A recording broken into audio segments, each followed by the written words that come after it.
Greetings, globeheads and flatards. Recently I was watching one of D. Marble's videos, and he brought up this thing that I've heard frequently from many other flat earthers, often flat earthers that are associated with the flat earth for religious reasons or from a religious perspective. And that's that he was claiming that the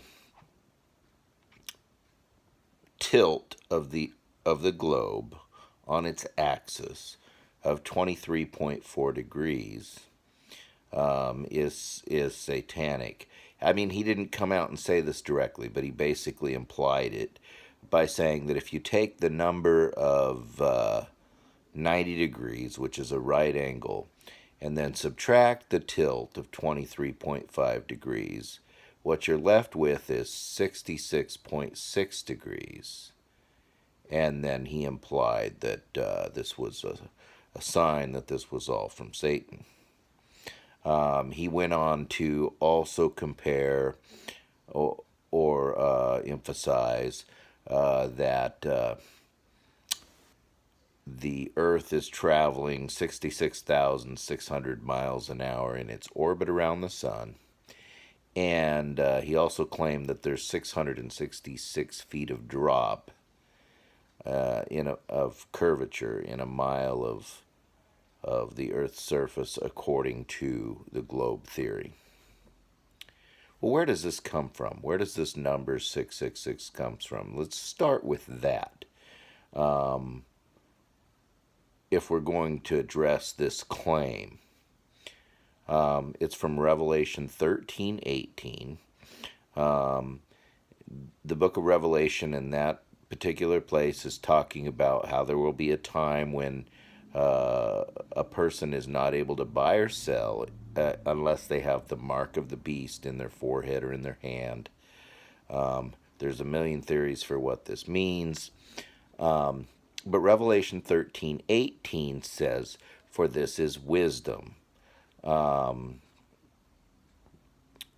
Let him that is wise understand the number of the beast, for it is a number of a man, and his number is 603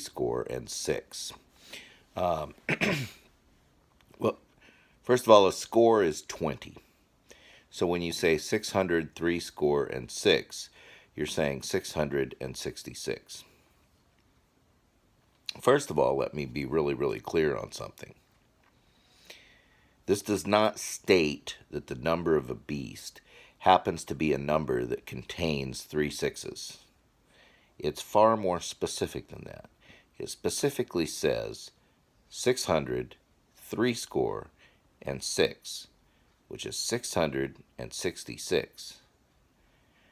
666 is not the same number as 66.6.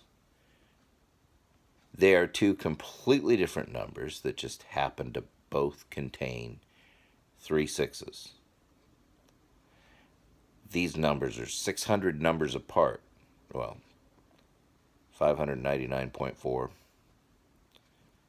or is it 600.6? I don't know. I'm not good at math, but my point is to just treat them like they're the same number is nonsense to begin with, because the Bible specifically, it doesn't say 666 or 3 sixes, 666, not the same number as 66.6.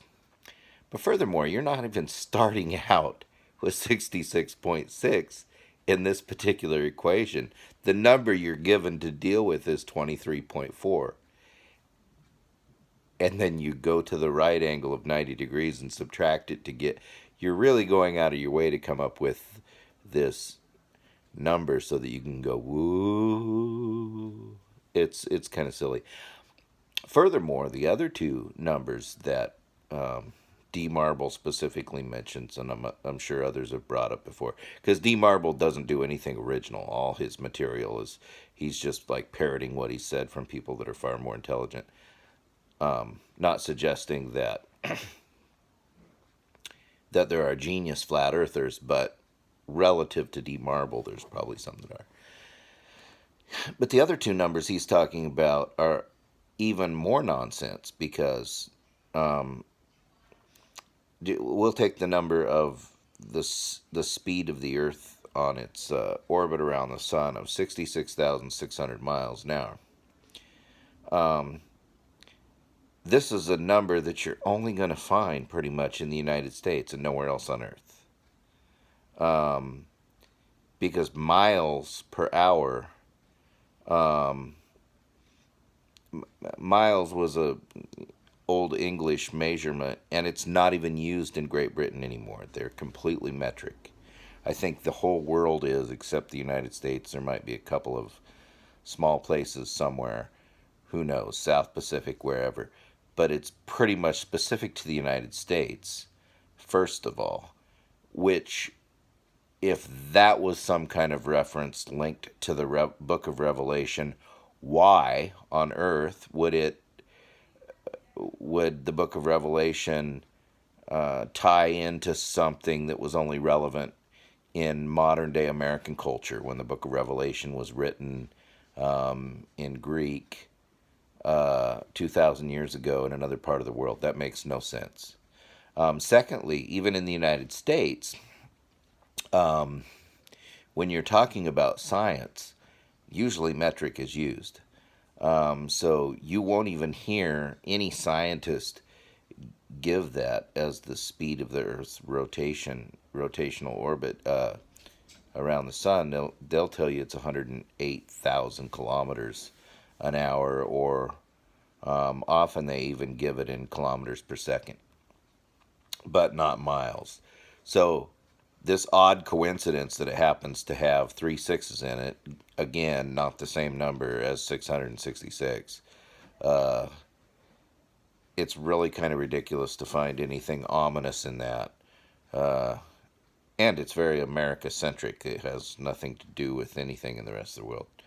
The 666 feet of curvature, I don't even know if that's true. I haven't looked into that claim myself, and I know that flat earthers don't always use the proper math when they're figuring out what curvature should be. But again, 666 feet in a mile, there you have two measurements that are only relevant in the United States of America, neither of which would be used in science. So yeah, that's a pretty big stretch too. But here's the biggest problem with this claim. Going back to Revelation 13:18, what it specifically says, this number, the number of the beast, is a number of a man, and his number is 666. It's a man. It's not the number of the tilt of the earth on its axis, or the number of whatever it is you're trying to tie it to. You're looking for specifically a number that's tied into a man. And a whole bunch of people have had a whole bunch of different theories about what exactly that means, but the bottom line is nobody knows. But to find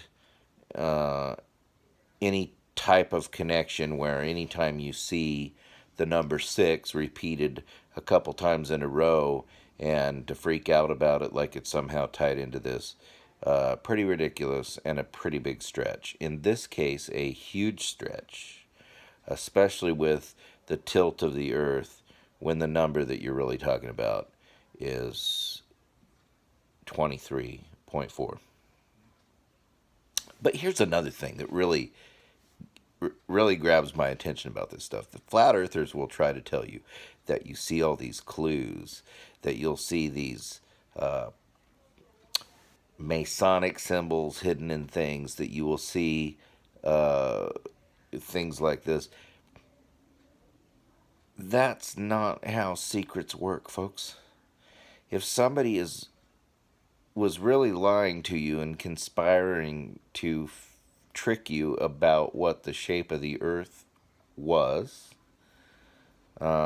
which nobody's ever been able to really give a good reason why anybody'd want to do that. But if you were going to do that, and spend billions of dollars protecting this secret, you don't leave clues.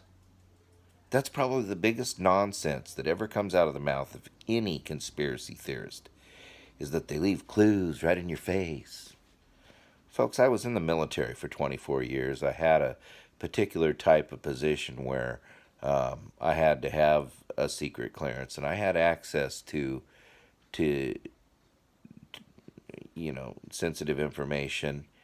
And if I had left little clues here and there about stuff I really couldn't talk about, I'd get in trouble. I'd get court-martialed. Okay? You don't leave clues.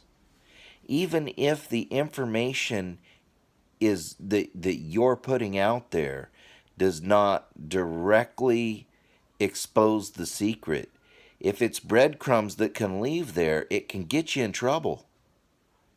That's not what you do. The very idea that they would hide the shape of the earth from you and then, totally make up this random tilt of a globe that doesn't exist and then put a number in there that's somehow tied to Satan, that's nonsense, folks. But of course, by now we should all understand that the whole flat earth claim is nonsense. But especially when you hear this woo-woo stuff about trying to tie it into the mark of the beast, go look it up for yourself in Revelation 13:18. It doesn't have anything to do with the orbital mechanics of the earth, with the tilt on its axis, or any of that. Enjoy your time on YouTube, folks, but don't fall for the snake oil salesman out there.